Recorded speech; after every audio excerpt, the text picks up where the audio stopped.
Right then, so let's take a look at some work problems from this nuclear chemistry chapter. Mainly, you should focus on the transformations, the alpha decays and the beta decays. And then also for the half-life problems, those are the two that you're most likely to see. And then also be sure, especially for my exam, be sure that you know how to do the mass defect problem.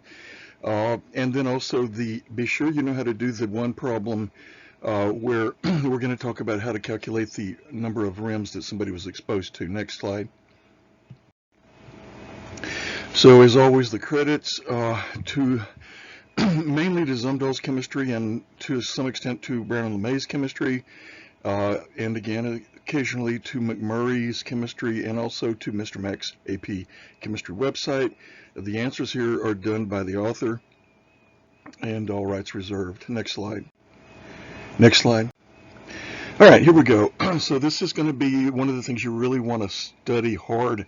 Write an equation describing these decays. So A, we're going to do electron capture for 68 gallium, and they don't put the Z numbers, so I put them down at the bottom. So electron capture means that a proton grabs an electron and turns into a neutron. So what's going to happen to your atomic number?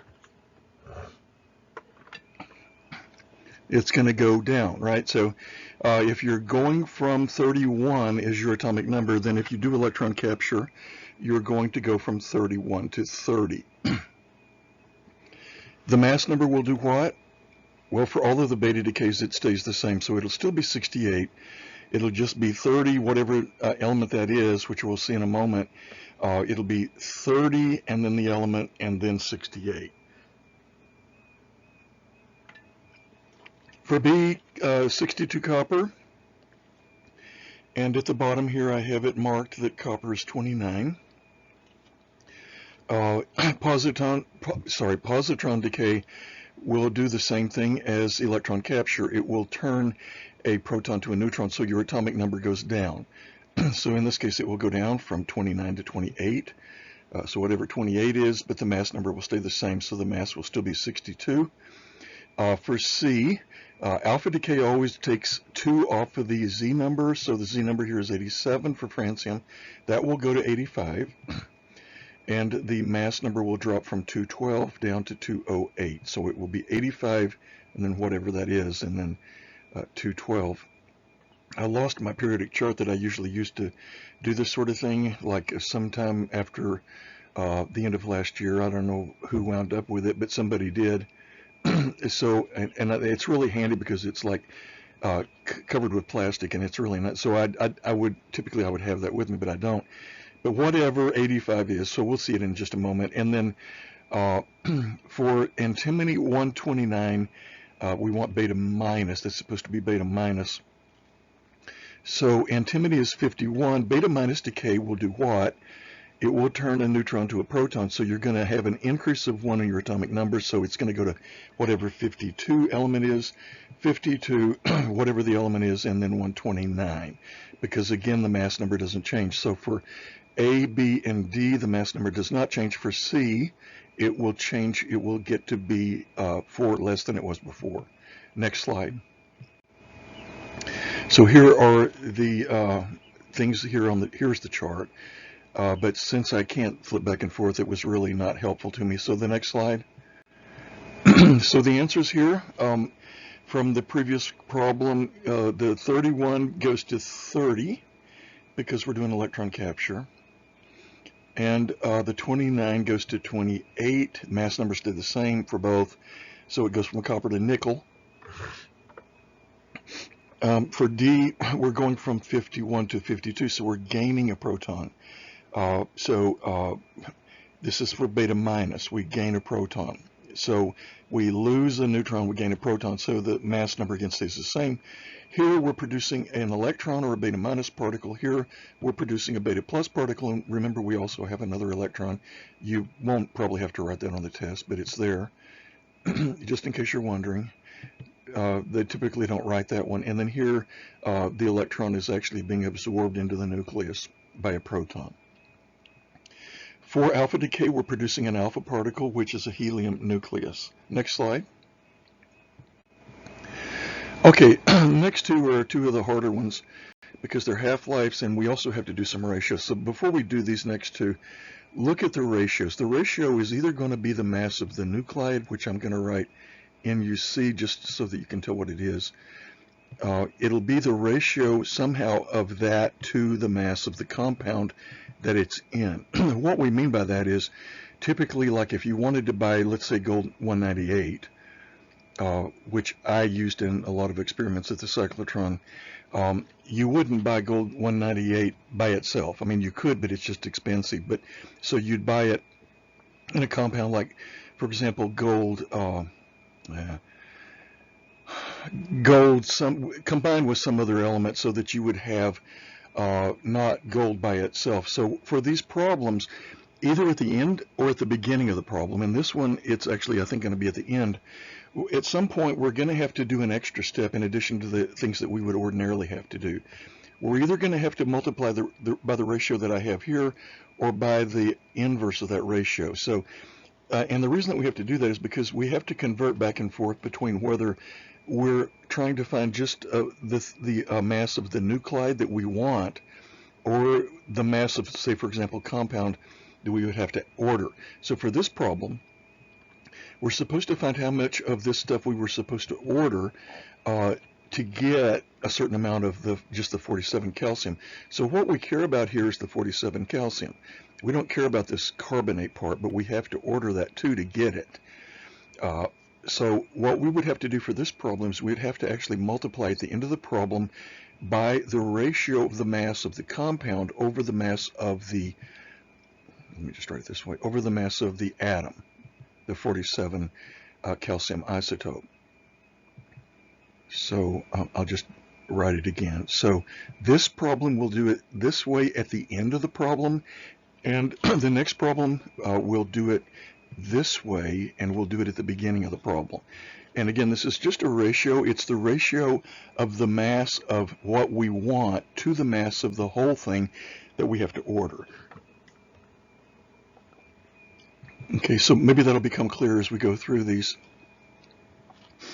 So again, we're going to use our logarithm, and I won't write it, but logarithm of n equals minus kt plus the logarithm of n naught. Okay.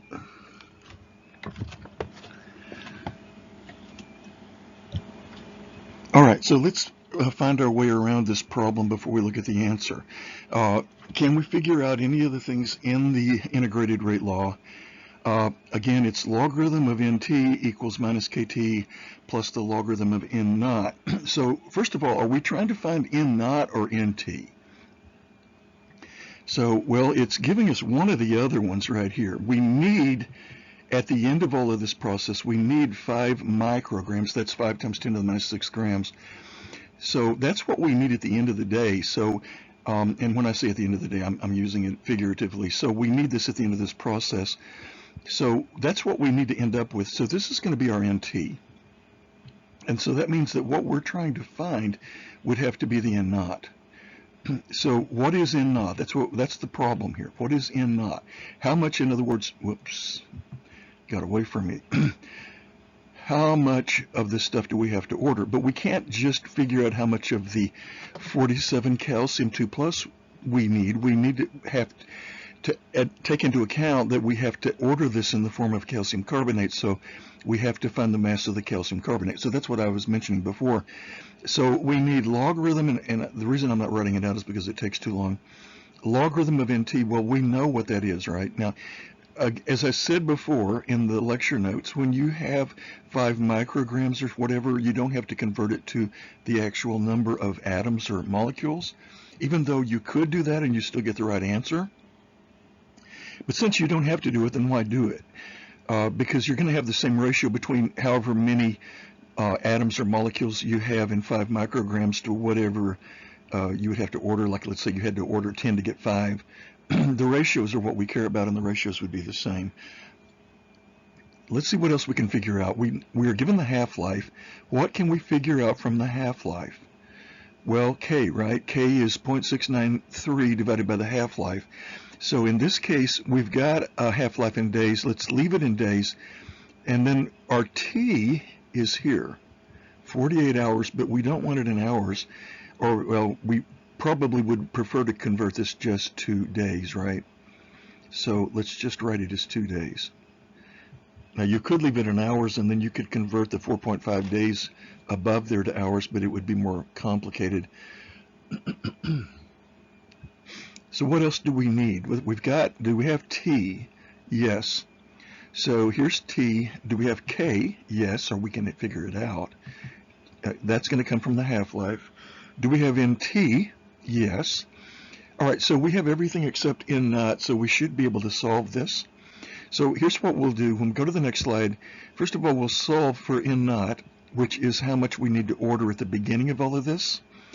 And then once we get a number of grams, or in this case it's going to be micrograms of the calcium 47, then we have to multiply that by the mass of the calcium carbonate over 47, and that's going to give us the mass that we need to order of the calcium carbonate. Next slide.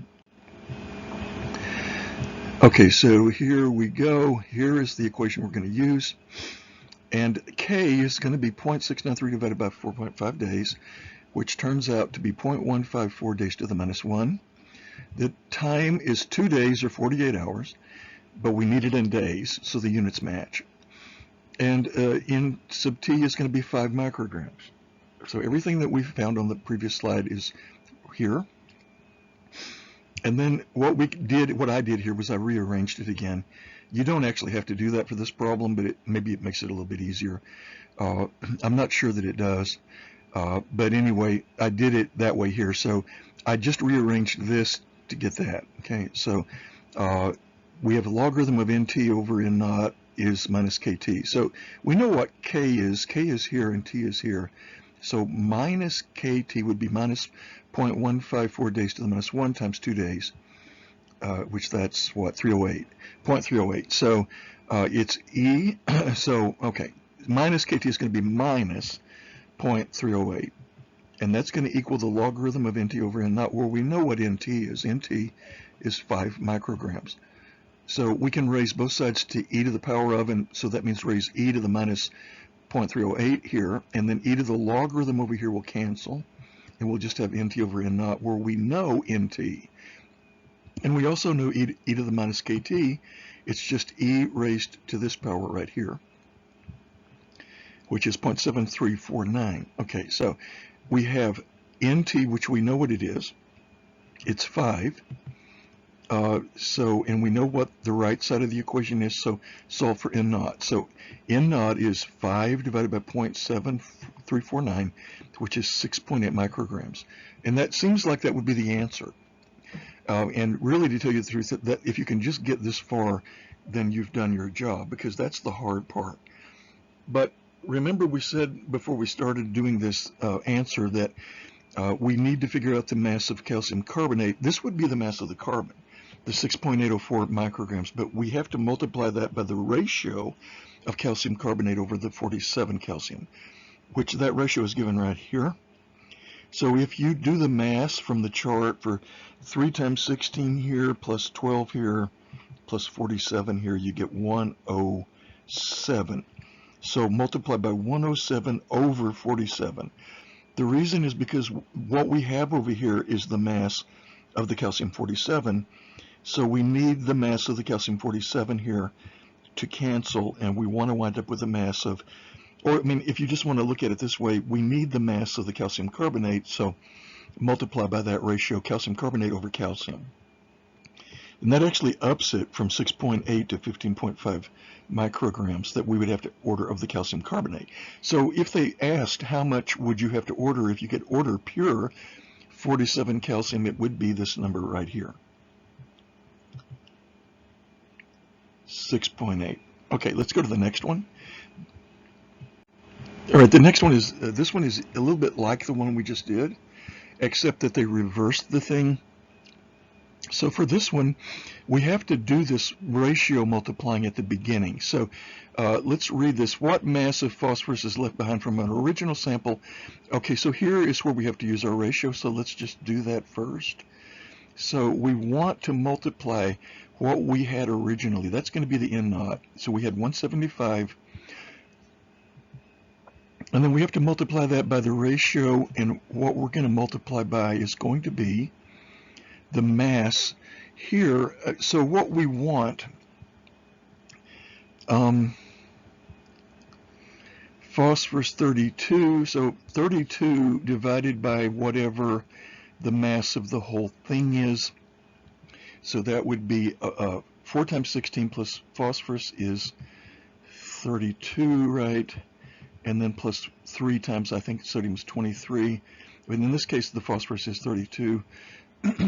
Okay, so when we started with the original mass of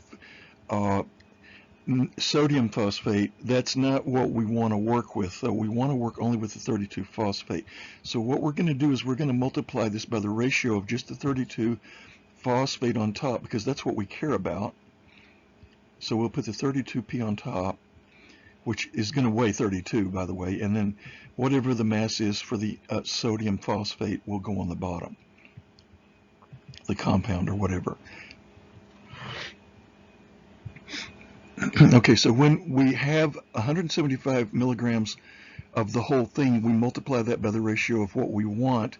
And the reason that we're putting that on top is because this is at the beginning of the problem. So what we're going to do is find the mass that we had originally, not of sodium phosphate, but just of the 32 phosphorus. Okay, and then once we do that, we can work with that for the rest of the problem. We're going to use the same equation, logarithm nt equals minus kt plus the logarithm of n naught. Let's see, when we say that we started with an original sample of 175 milligrams of sodium phosphate, we first of all figure out how much of that was 32 phosphorus. So if, for example, I mean, and I don't know this, but just say 50 milligrams of it was 32 phosphorus, that's going to be what, N naught or NT? And that is going to be N naught.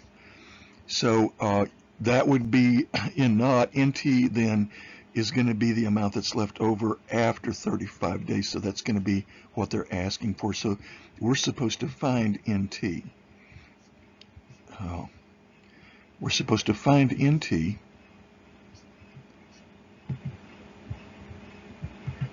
So that is going to be the thing on the left. So, I mean, really, you could just leave it the way it's written, and we could have done that on the last problem too. So logarithm of nt equals minus kt plus logarithm of n naught. Okay, so let's see if we can find out what some of these other things are. The half-life is 14.3 days. So how do you find k? Well, just k is going to be 0.693 divided by 14.3 days. So you're going to get units of days to the minus 1. So we want to make sure everything is in days. And t is given here as 35 days, so that's okay. All right, let's go to the next slide and look at the answer. So we multiplied the original amount of the sodium phosphate by the ratio of just the phosphorus to the sodium phosphate. And that gives us the number of milligrams of just the phosphorus. Right here, it's 33.94. So let's start with this. This is going to be N naught, and we want to find NT here. I came about halfway down, so it's right there. And everything else we know. So K is 0.693 divided by 14.3, which is 0.04846 days to the minus 1. Where do the days to the minus 1 come from? Because you're dividing 1 over days, so you can write that as 1 over days or days to the minus 1. And so I just used, well, actually it looks like I did it again here, but you don't have to do this. You don't have to like move the N naught term over to the left hand side. But since I did it this way, let's just go with it. So the right side now becomes minus kt, which we know all of this. So we can multiply minus times 0.04846 times 35. And we get minus 1.696. We're going to have to erase both sides of this to e to the power of. When we do that, this is going to go away, and we're going to have e over here to this power, which would be 0.1834, and that equals nt over n naught, but we know what n naught is. It's 33.94 milligrams. So just rearrange this and solve for what we're looking for, which is n naught, nt. And NT is 6.22 milligrams, where I just used this equation right here and substituted in the for N naught, which is 33.94. Okay, so NT is 6.22 milligrams. Right, so these are a little complicated. So two things you'll have to determine for these, and that's in addition to just doing the problem itself. Number one, which one of these things is going to be NT and which one is going to be N naught. And then the other thing is, if you have to multiply by a ratio because they gave you some compound instead of just giving you the pure isotope, then you'll have to figure out whether the smaller number goes on the top or the larger number goes on the top. So for the previous problem, the larger number went on the top. For this one, it goes on the bottom. And if you don't understand that, just feel free to call or email. Next slide. Let's do a binding energy. So let's see if we can write this out. I'm going to use a shorthand, but okay, so we're doing this for carbon-12, and that's all we really need to know. So the mass they're saying here, this is a pure isotope of carbon-12, so the mass is just 12. So the mass of that atom is going to be 12, and then the mass of the nucleus would be 12 minus the mass of 6 electrons, which I'll write as just Me. Okay, so let's go ahead and set this up. So the mass defect will be that minus the number, let's do the protons first, 6 protons, 6 times the mass of a hydrogen, and the mass of a hydrogen is 1.0078, so times, and then I'm going to put another parentheses, 1.0078, let me make sure that looks like a parentheses, 1.0078,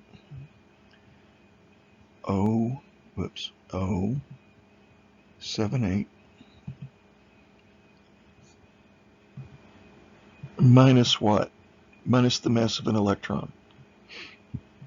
Okay, we'll come back to this in just a minute. So when you multiply that by 6, it becomes 6 times the mass of an electron. And then also we want to subtract, oops, oh no, that's right. And then also we're going to subtract it, but I'm going to write plus here because this is all in a bracket, okay? 6 times 1.0087, which is the mass of a neutron. 6 times, whoops, 1, well, I'm going to run out of room here. Let me write it down here, 1.0087. And this is the neutrons. So all we're doing is we're taking what we're writing is the mass of the carbon nucleus minus the mass of 6 protons, that's here, and minus the mass of 6 neutrons, which is here, which the numbers spread out over 2 lines. So that's supposed to be 1.0087. So this part over here with the neutrons, this business is not too difficult. And notice what we wind up with here. We've got here a minus here and a minus here for the mass of the electron. So that's plus 6 times the mass of an electron for this term. And then we have minus 6 times the mass of an electron over here. So those vanish, they go away. So that goes away, and this goes away. What are we left with? 12 here minus 6 times 1.0078 minus, it's actually minus here because this is a plus, but it's actually a minus because of this parenthesis, which I failed to put the end on. So minus 6 times the mass of a neutron, which is 1.0087. Let me say it again. So 12 minus 6 times 1.0078 minus 6 times 1.0087. And that's it. And it would be the same thing regardless of what element you use. So this one came out to be 12 exactly over here, but that's because it's a pure isotope for carbon-12. And so they might give you that. They might give you a pure isotope, or they might give you just, I mean, you might have to just look it up on the chart. Like if they just tell you, well, if they just tell you something like iron, for example, or copper, then you just look it up on the chart. Anyway, so, but they did a pure isotope here, so when we do this, we just look up whatever the mass is for that pure isotope. Okay, so anyway, you would do it the same way if you had nitrogen or oxygen or whatever. So anyway, let's go to the next slide and see what the number turns out to be. And it turns out to be here about a third of the way down, minus 0.099 AMU. So that means some of the mass was converted to energy. All right, so now we're supposed to find the binding energy. Okay, so the binding energy, to do that, you just take the absolute value of your AMU number and convert it to kilograms by using your conversion factor, which is 1.66 times 10 to the minus 27th kilograms per AMU, which you see here. So here's your conversion factor. So we would multiply the absolute value, which would be 0.099, times your conversion factor to get the mass converted to kilograms. And then, as we said in the lecture notes, multiply, this is going to be equals mc squared, right? So multiply this value right here times c squared, which is 3 times 10 to the 8th meters per second squared. And you get this in joules. You get 1.476 e to the minus 11th joules. And that's your binding energy. And then usually that's all they're going to ask you to do. Now in this problem, we're supposed to now see how much of that is per nucleon. So because we had 12 nucleons here, we had carbon 12, 6 protons and 6 neutrons. We have a total of 12 nucleons. So that means that we divide that number right there by 12. And it would give us a result of 1.23 times 10 to the minus 12th joules per nucleon. And then they ask to compare that to, for 56 iron. 56 iron was 1.44 times 10 to the minus 12, so it's a little bit smaller. Next slide. All right, so those I think are the two hardest problems. The three hardest problems. So let's go ahead and move on to some that are not so bad. So what they're asking us to do here is they're saying that there's a oxygen in here, either it's going to be either that one or this one or this one. And it is oxygen 18, not oxygen 16. So it's an isotope. So, but we don't know where it is. But they're telling us that when we do this reaction, this is an organic chemistry reaction, so when we do it, then this O right here doesn't have the O18. And actually, now that I read the rest of the problem, we do know, because of the way the problem is stated, that the O18 is right there, because it says that the methanol here has the O18. So this one is going to be the one that has the O18 here. And then when we add the methanol here to this is, let's see, acetaldehyde, no, it's acetic acid. We get methyl acetate here on the left and we get water on the right. And they're telling us that the O that's right there doesn't have the isotope O. It doesn't have the O18. So what that means is that when we do this reaction, one of the questions in figuring out what the mechanism would be, is this H going to go over and join to these two here, this OH here, to make the water?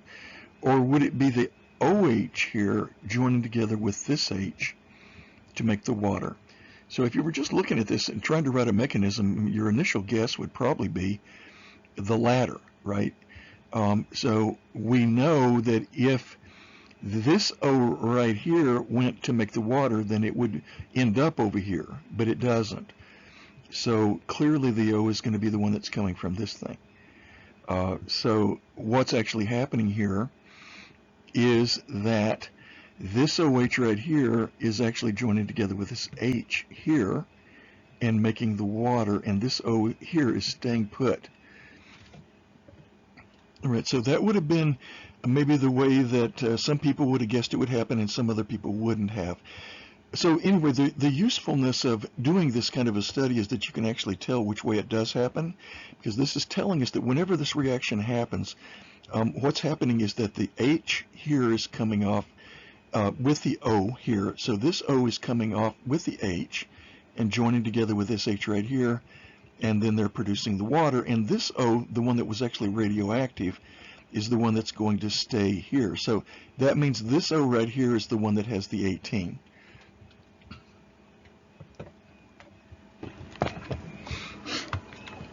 Okay, so next problem. Next slide. Another easy one, the typical response of a Geiger counter is shown below. Explain the shape. The answer is very simple. When you have a Geiger counter, remember you've got argon in it, and those are atoms, and each of those atoms can only have an ionization one time. Whenever they get ionized, then the electrons in the atoms with the plus charges are going to float around in there for a couple of milliseconds or whatever, but at some point the electrons will rejoin their positive ions to make argon again. So the amount of time that it takes to get back together is called the response time. And so that's going to happen for every ion that is formed. So if you have a strong enough source of radiation, what's going to happen is that all of the argon atoms are going to get ionized, and at some point when you ionize every one of them, you can't ionize anymore, so the curve can't keep going up. So the amount of radioactivity that's being shown here cannot continue to increase until some of those AR pluses are converted back to ARs, and then even if that happens, they're just going to be converted back immediately by this very strong radiation source, and so the curve is just going to stay constant. So really what that's telling you is that you need to back away from it a little bit, because otherwise you're not going to get an accurate reading, because if you could get an accurate reading, this thing might actually keep going up like that. Okay, so but anyway, the shape of the curve is because you used up all the argons. Next slide. And then while it's in this state like this where it's just flat, it's called its dead time. Next slide. Which do you think would be the greater health hazard, the release of a radioactive nuclide of strontium or of xenon? The answer is that xenon is in the 8th column. It's an inert gas, doesn't really react with anything, so even if you ate it, it probably would just go right through your system. Whereas strontium, if you look at the chart real quick, it's below calcium, so it's in the 2nd column, which means that if your body sees it, it could mistake that for calcium, which it wouldn't necessarily do that, but if it did, and if it put that in your bones, then they might be in there for a long time. So that means you might be walking around with radiation in your bones for a very long time. Okay, so why are the chemical properties important? Well, that's why. So the xenon, it wouldn't be a big deal probably. It would only be in there for maybe a few days at the most, but the strontium could be in your bones for years. Next slide. Next slide. Calculate the biologically equivalent dose in REMS for 70 kilogram, which means 70 kilograms, how many grams is that, who has been exposed to a dose of 26.6 joules dose of radiation, and the RBE is given here. So do you remember how to do this? We want to divide the number of grams of the tissue, which in this case is going to be 70,000, by the number of joules, which is 26.6. So we just divide those two, and then whatever we get for our quotient there, we multiply by 12, and that's going to give us our REM. And I'm not going to be able to come back to this slide, so just kind of take a notice here. We need to know the number of joules per gram. So let's just get a ballpark figure. We're going to be dividing about 25 by 70,000. Well, that's too hard to do in my head. Anyway, I'm guessing it's probably going to be in one of these first two ranges, but we'll see. So the first one is non-detectable, 0 to 25. The second one is 25 to 50. Let's turn over to the next slide. So 70,000, so we divide 26.6 joules by 70,000 grams, and we get 0.00038 joules per gram. And then we convert that to rads by dividing it by this conversion factor of 1 times 10 to the minus 5th joules per gram. And we see that that's actually 38 rads. When we multiply that by 12 for the REM factor here, we actually get a big number, a lot bigger than I thought. So it's going to be 456 REMs, which means that, as it says at the bottom here, and if you want to turn back to it, if you can on YouTube, turn back to the slide on the previous slide, or turn back in the video to where that was. From memory, I think that's just below 500, right? I think 500 is the cutoff where you're going to be maybe dead within the next month or so, or you have a 50% chance of being dead within the next month. So you're probably going to have about a 50% chance of being dead within the next month. Next slide. Next slide. What kinetic order is the radioactive decay process? It's first order, B. Oops, I forgot to say next slide. Next slide. The half-life is 1.3 E9 for the beta minus decay of potassium 40. What is the rate constant? You just divide 0.693 by 1.3 times 10 to the 9th. It's very simple. So I'm guessing it's going to be D, because that's the only one that would make sense. So 5.3 times 10 to the minus 10th, you just divide it. Next slide. And that is correct. So divide 0.693 by 1.3 times 10 to the 9th years, and you get 5.3 times 10 to the minus 10th years. Next slide. Atoms with the same atomic number and different mass numbers are what? Isotopes, right? Same atomic number. So if you have carbon 12 and carbon 14, those are isotopes. Next slide. Next slide. What happens to mass number and atomic number when it undergoes beta minus decay? We've already mentioned that before. The atomic number goes up by 1. The mass number doesn't change. So that looks like answer choice C here. Atomic number increases by 1. Mass number does not change. So it should be answer choice C. Next. Next. Which of the following processes results in an increase in the atomic number? Well, we just said it, right? It's beta minus decay, so that's going to be C again. Next. Next. Which of the following is a correct representation of beta minus? So we could write it this way at B, or we could write it this way at D. Why would it not be, whoops, I didn't need to do that. Why would it not be C? Well, because what is C or A? It's a positron, right? So we don't want a positron, we want an electron. So B or D are both correct, so the answer is E. Next. And this one's easy. You can just look at it and see that we're going from 230 to 226. We're losing 4 off the mass. That means it's got to be alpha decay, right? B. Next slide. Next. And of the following which change the atomic number, beta minus does, alpha does, beta plus does, electron capture does. So the answer is E, all of the above. Next. Next. All right, and then here is the problem that I mentioned when we were talking about this dating stuff. So this one is kind of like the one that we talked about in the lecture notes, but it's easier because we don't have to go through all the manipulations to figure out the ratio of NT to N naught. The reason is because when we do this problem, it's telling us that that only 13.2% of its original carbon is remaining. In other words, they're telling us basically in this problem what we were looking for and trying to figure out in the problem that we did in the lecture notes.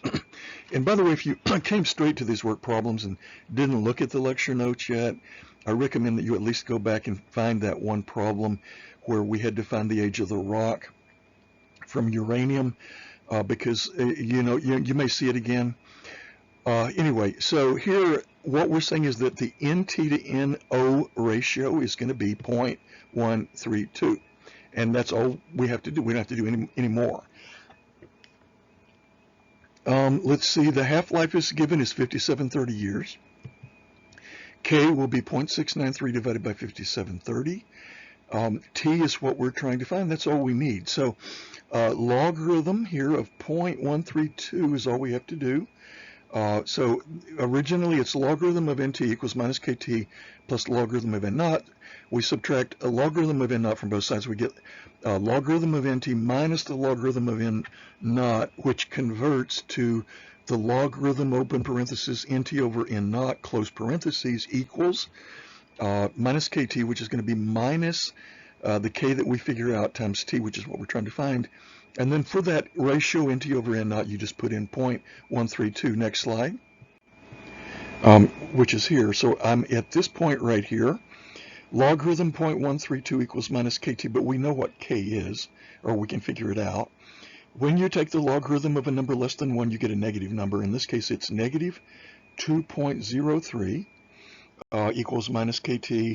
And when you do the K, 0.693 divided by the half-life, you get 1.209 E minus 4 here. Put that right here. T is what we're trying to find. T is 16,785 years. Okay, so this one's not so bad simply because they made it easy for us. So if I were you, I would look at this problem carefully, the way it's phrased right here, and then look at the one in the lecture notes with the uranium that's turning to lead and see how it's phrased and try to pick out the differences so you know how to do your problem on the test. Next one. And that's it. All right, so 40 minutes, wow.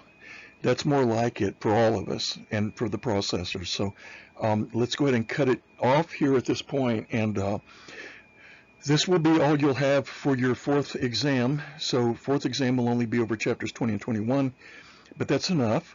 And then for organic chemistry, we'll do that next. So I'll see you in those lecture notes. But for that chapter, you won't be tested on that until the final. So we'll have to make sure that we point out the things that you're most likely to see on the final exam. And let's go ahead and stop, and I'll see you later.